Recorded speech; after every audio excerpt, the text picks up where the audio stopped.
Sai Ram, everybody. How are you? So nice to have met you.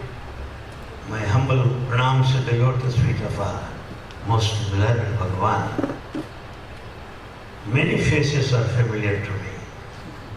Yes, though some are new. I welcome you all to this abode of peace, Prasanthi Nilayam.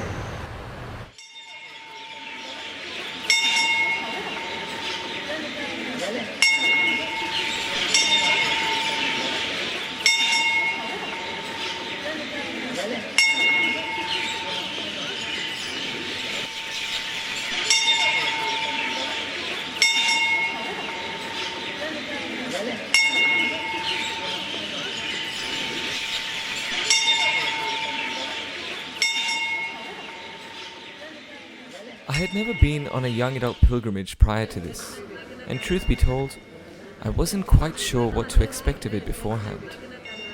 I had heard stories of what other young adults had experienced in the past, and had my own notion of what Prasanthi is like from my previous visits there. Of course, I was curious to know what we would be doing on a day-to-day basis, and wondered whether I would find the pilgrimage genuinely beneficial in developing my connection to Swami.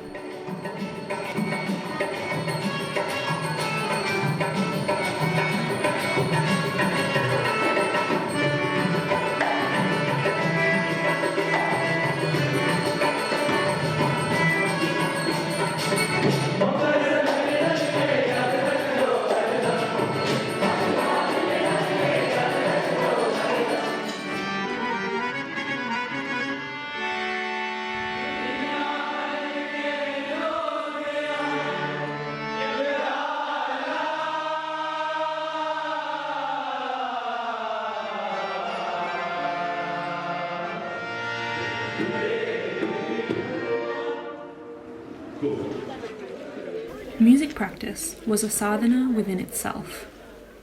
The energy we were able to generate as a group was seemingly reverberated by the serenity of Prasanthi Nilayam itself. It was like the simplicity and stillness of our real selves was being reflected back to us. And then we would step outside the ashram walls. And the chaos that greeted us was a reminder of the chaos that existed in our minds.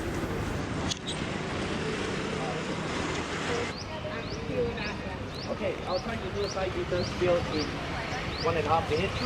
Here goes. My apologies if I go too fast.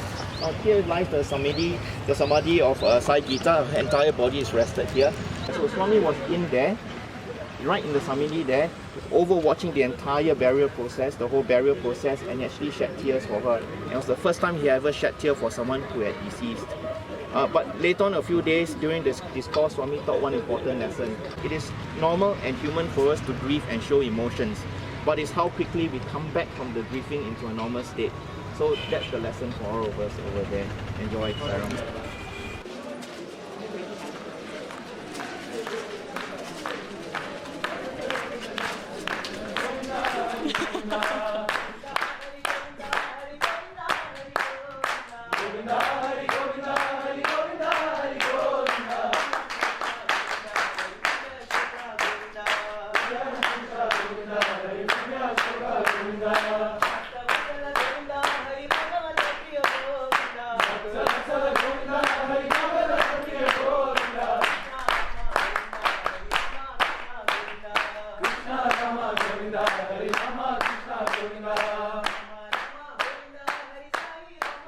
Thinking about your time of coming here, it's a very auspicious time to be here. You know, you're in Sankranti, as they say, it's the time when you have a transition. The sun moves on to the northern direction and all that. It's really a fantastic time to make a course correction in our lives, because you have nature supporting you in this endeavor. Tripati, that's what Tripati does. It will make you go through a bit of a struggle, but after that, it will just fill you with a delight that you will cherish for your lifetime.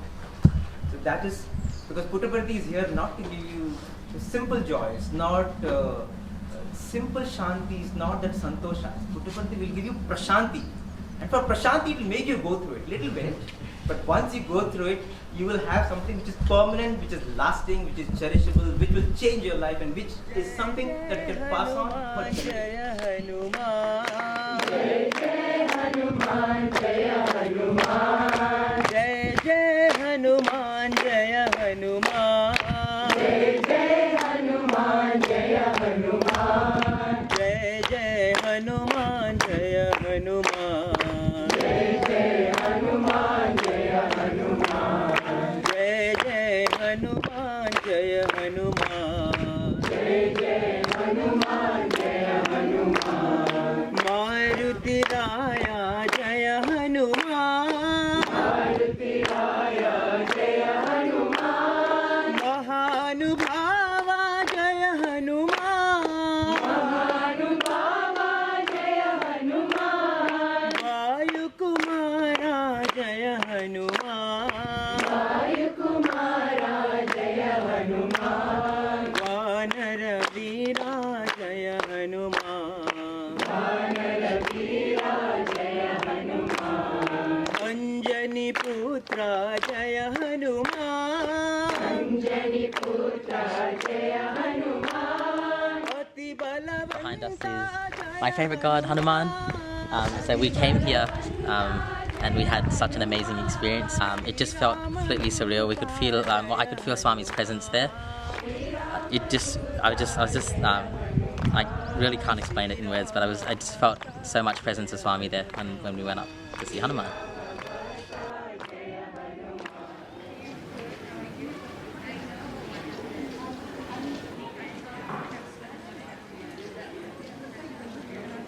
Can you tell us a bit about like the process of writing that song?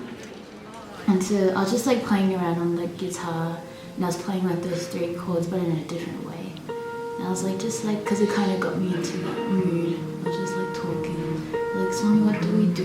Like, you know, we have nothing and nothing's working out. And then I was like, what do you mean to me? Yeah. How do I know that you're there? And then all of these words just like came through, and I was like, oh, that's you.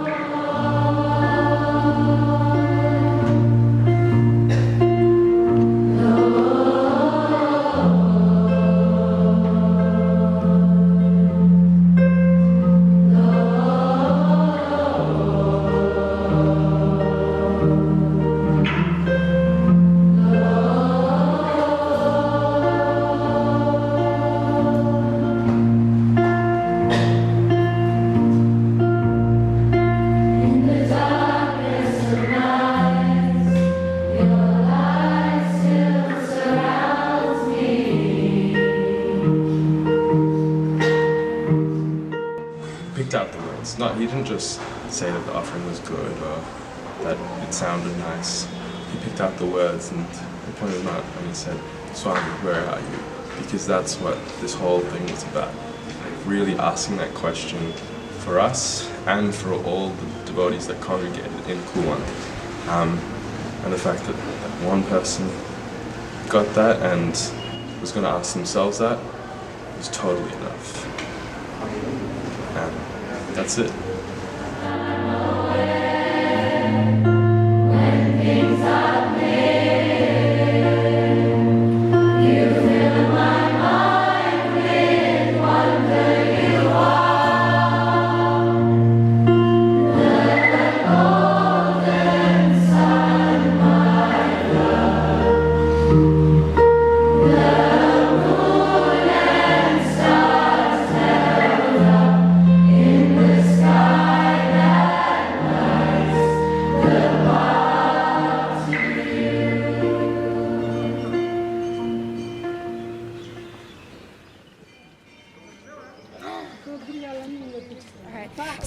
Everyone. We offer our humble pranams at Swami's lotus feet. Once again, just welcome to our Chronicles with Swami with Vijayamma Garu.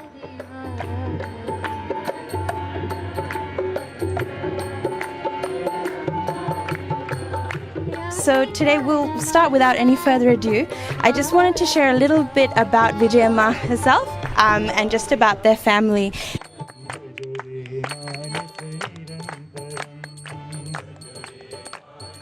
So Srimati Vijayamma Hemchand is from a Sai family that was associated with Swami since 1945 when he was merely 19 years old. So her family is well known in Sai circles as the Kuppam family, and they were actually the first to address him as Swami, which is how most of us know him now. So they moved so closely with Swami that he had nicknames for the children like Pakoda and Bonda. Swami also went to Kuppam to perform Vijayamma Garu's marriage, and he even sang for them. So Vijayamma has chronicled her life with Swami in the book Anyata Sharanam Nasti, which Swami declared as a miracle book. Word, how to adore him, how to worship him, how to explain, how to describe him. There is no words at all. And so Swami, our Lord of Lords, Master of Masters, is the Guru of Gurus, is great. There is no word how great or how can we tell by words what he was, what he is. We had such a strong belief, such stringent faith, firm devotion. We said Swami is like a branch, not ordinary branch. It's a very strong branch. Once you hold up that branch, there is nothing to worry, there is nothing to feel sorry. He is daily there. As soon as we went close to him, Swami had a naughty smile on his lips, and we said, why? Swami says, I know that you are mine, that you have come to me. I know how to take care of you. I know. So that naughty smile, that naughty face on his face, that joy, that's, we all belong to him. We are all the children of Swami. We are all the children of Sai Ma. He is Sai Ma. We are his children. So like that, have faith. Faith. What really does it mean? Sunday morning hands together for good measure, you appearing in my dreams. How far do we go to see you, to feel you, to wish we want to hear you, to know you are everywhere and know just how to find you? Do we have to come here? Is this the only place you appear? What do we have to fear if we know you are here, you are there, and you are everywhere? Faith. Lord, you are everywhere. You must have that faith. If you don't have faith, you cannot do anything. You cannot achieve anything, accept everything. No word, as yesterday I told you, he never showed his finger like that, finding fault with anyone. I said, one command, no command at all. Always, it's only compassion, no command, no demand. Always devotion only. No donation, I said, always ovation. We were always enjoying and swimming on the ocean of joy and the sea of joy all the time.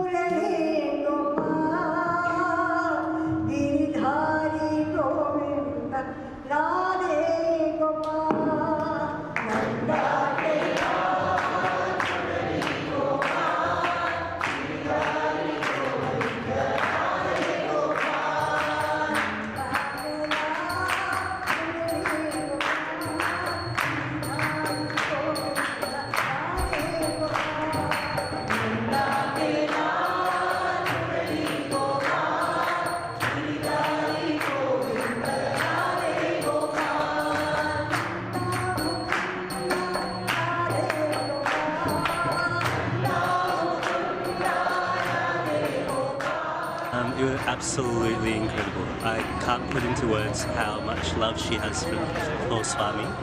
I think the thing that really touched me was how every moment of her life she really felt Swami's love and was kind of coloured by Swami's love.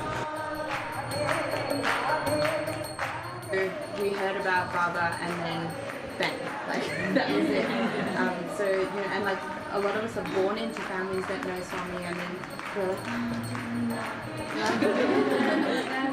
like, like you know, like we change our minds. But like the thing is, like we've been given that, but we also don't appreciate like what we have. So yeah, I think that's what I learned from her was probably like that implicit faith, and also like how much energy like Swami had, like the way she described it, he was like pretty much just running like all the time. Yeah, exactly. And like most of his life, like he achieved so much like in this time. Like where like I'm it's like already too late for me. Like, you know, like between 19 and 40, he did so much. And like that's sort of like I think the way she describes it and talks about it, like it's very inspiring.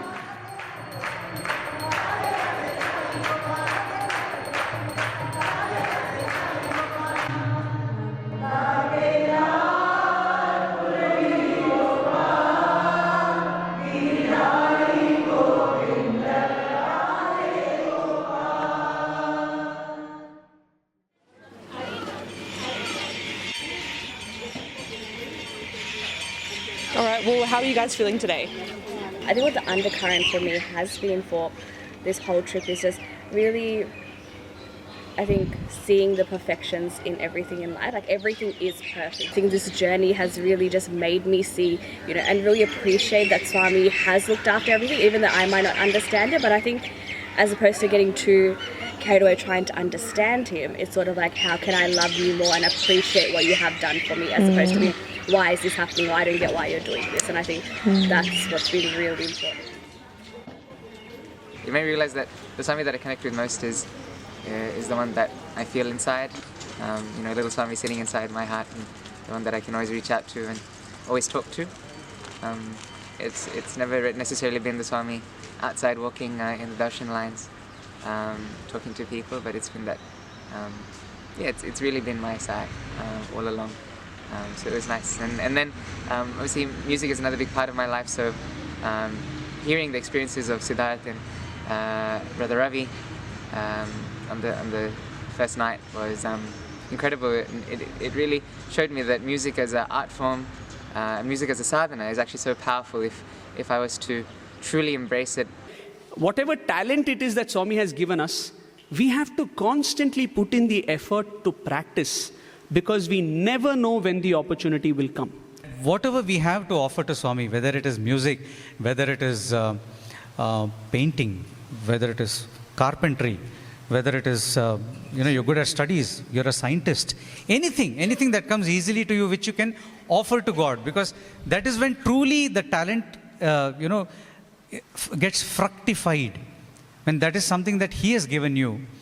So the last lesson that we would like to tell you about is not to take a talent that God has given us for granted.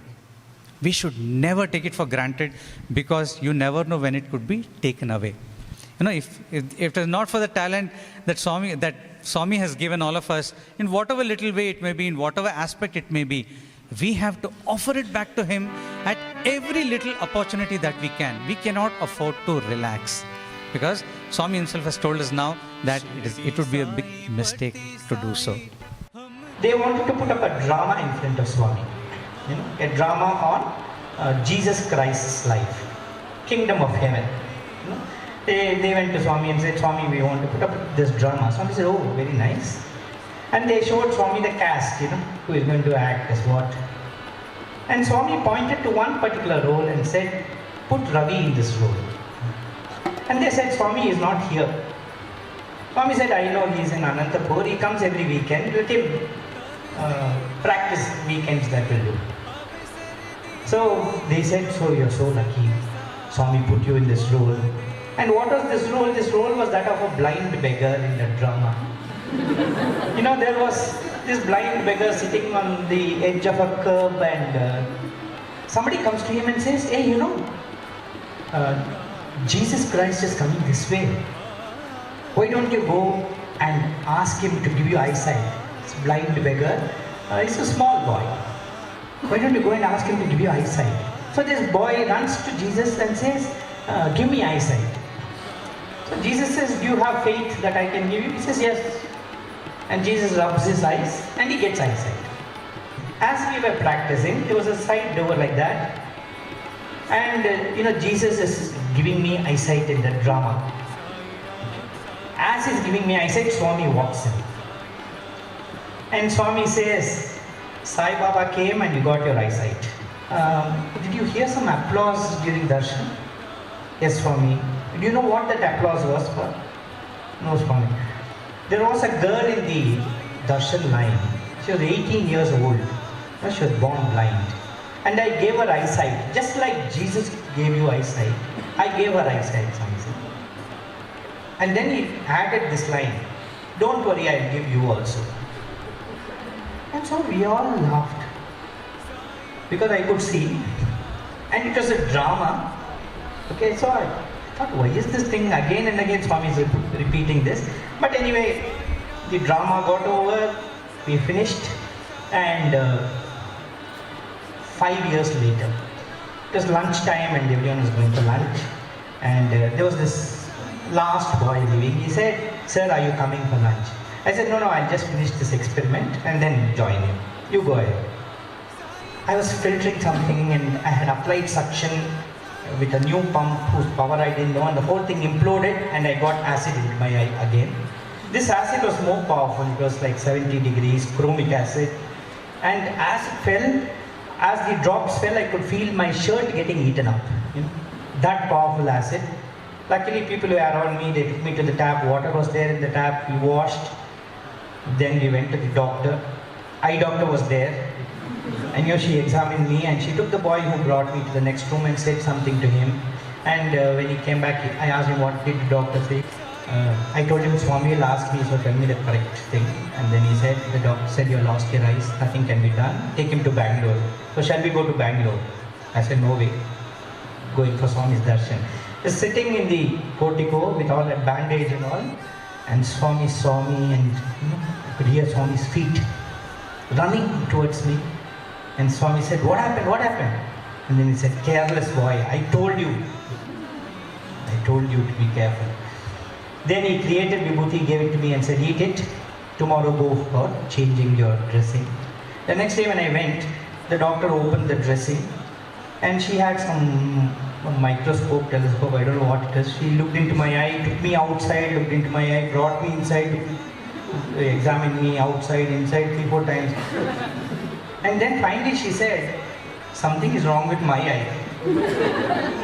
Then I said, what happened? She said, yesterday you had nothing and today your eyes are fine. Then I told her, Swami gave me vibhuti yesterday. And that is how today you see me here, standing in front of you and talking. When somebody gives you your handkerchief, you have dropped it and somebody picks it up and gives you, you say, thank you. But if somebody gives you back your eyes, what do you tell him? You tell somebody who has given you something who means so much to you. I think one life is not enough to repay your gratitude to that Swami who means so much to all of us.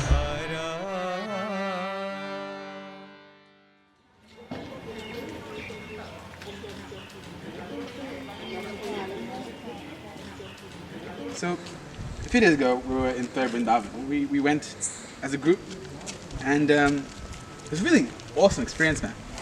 We were, to be honest, I think probably one of my most special experiences, you know.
can say God is divine. Why you say Sai Baba is divine? If I ask each one of you have similar experience. Each one is close to Baba, but your experience is different from my experience. And you hear in YouTube or you hear any number of devotees coming and going, everybody had experience and having experience, But never your experience on one devotee's experience is similar with other experience.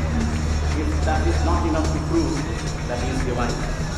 You and me can only do the rough making. We cannot duplicate that only. But he is not duplicating. He is a creator. He creates great things. So that is where we are all lucky to be part of this beautiful place in Vrindavan.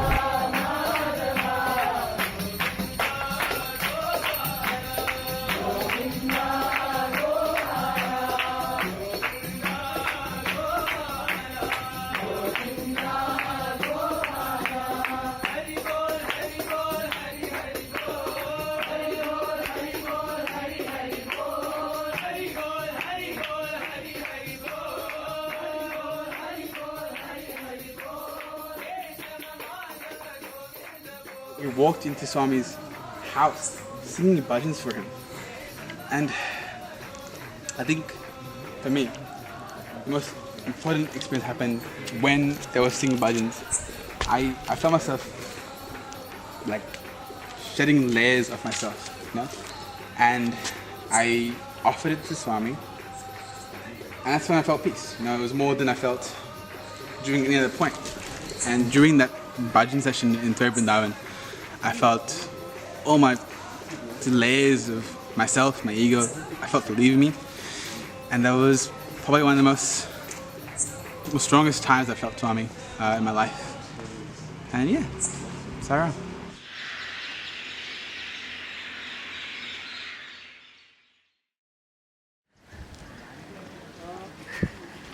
One, two, three.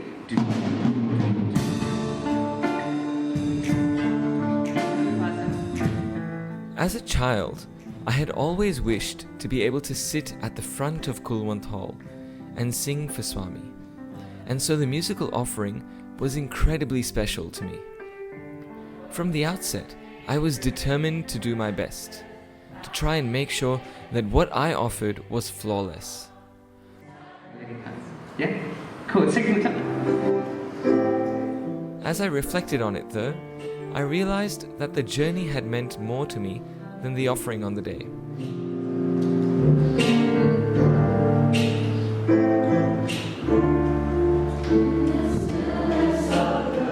And that's why Swami would say, never return from a pilgrimage untouched, untransformed. Life is a long journey. It's not that one pilgrimage should turn you away, set your life. But even small changes, every small change, that's why even pocketfuls are enough. You come here and what you gain from here, you sustain through all of these apparatus when you go back. You have to sustain this energy which you've got till the next trip when you come and Swami says, I'll recharge you.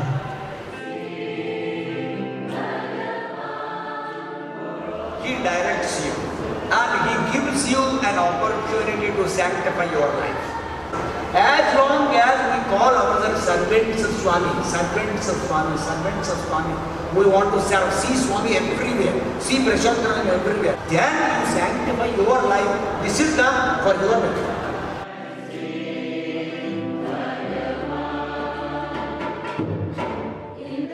So the moment we discover that Sai means individual change, leading to association change, leading to spiritual change, the discovery of Sai is made to realize what?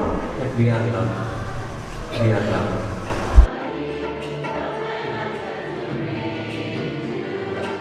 This is an age when we can get attached so strongly. Before and after it won't be that strong. Passions are at the highest, enthusiasm, energy, everything is at the highest. Let's just direct that to Swami. That would be a good investment. That would be a good investment because it will come back. Anything directed to Swami comes back to us 1,000-fold. Swami is worth attaching ourselves to.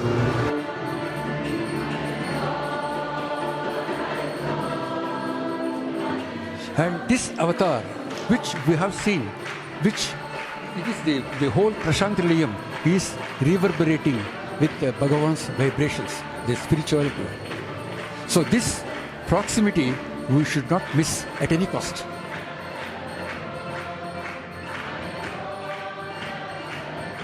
when you want to invite God inside, how clean it should be.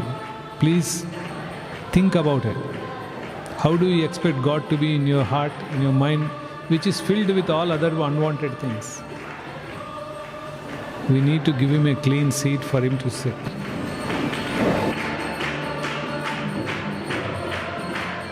So all of these experiences eventually must go to something called building a resolve, right? So recharge, reflect, and resolve. Resolve, what do you want to do? As long as we remain centered upon him, his darshan pours forth from us to rest of humanity.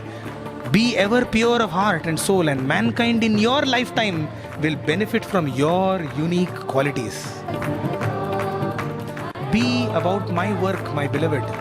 Your breath will carry the scent of the blossoms of the heaven. Your example will that be of angels. Your joy will be my joy.